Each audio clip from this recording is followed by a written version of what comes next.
এনিমিটাকে চাইলে আমি এখন হেডশট মারতে পারি, কিন্তু আমি এনিমিটাকে মারবো না, কারণ আমি ম্যাচটা জোন পুশ করে ভুইয়া করার চেষ্টা করব।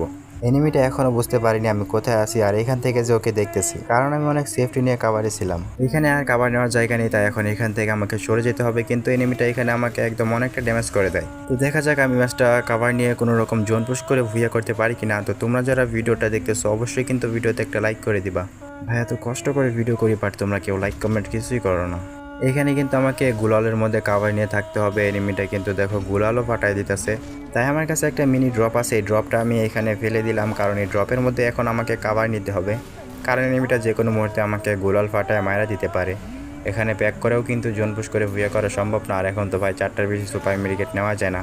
তো এখানে দেখতেই পারতেছো আমার কাছে কিন্তু 4টা সুপার মেডিকেট আছে, এগুলো দিয়েই কিন্তু আমি জোন পুশ করা শুরু করে দিই। আর এনিমিটাও কিন্তু আমাকে মারার চেষ্টা করতেছে, বাট এনিমিটা দেখো এখানে প্যাক করে নিছে। এনিমিটা হয়তো ভাবতেছে যে আমি জোনের মধ্যে যাব। তো এখানে কিন্তু আমার কাছে 2টা সুপার মেডিকেট থাকে, আর আমি কিন্তু একটু লেটে সুপার মেডিকেট করতেছিলাম, কারণ আমার কাছে বেশি সুপার মেডিকেট নাই। তো এখানে কিন্তু জোনটা সাদা হয়ে যায়, আর আমার কিন্তু ভুইয়া হইতেছিল না, কারণ এনিমিটাও কিন্তু জোন পুশ করতেছিল হয়তো। তো এখানে কিন্তু আমার অস্থির লেভেলে ভুইয়া হয়ে যায়।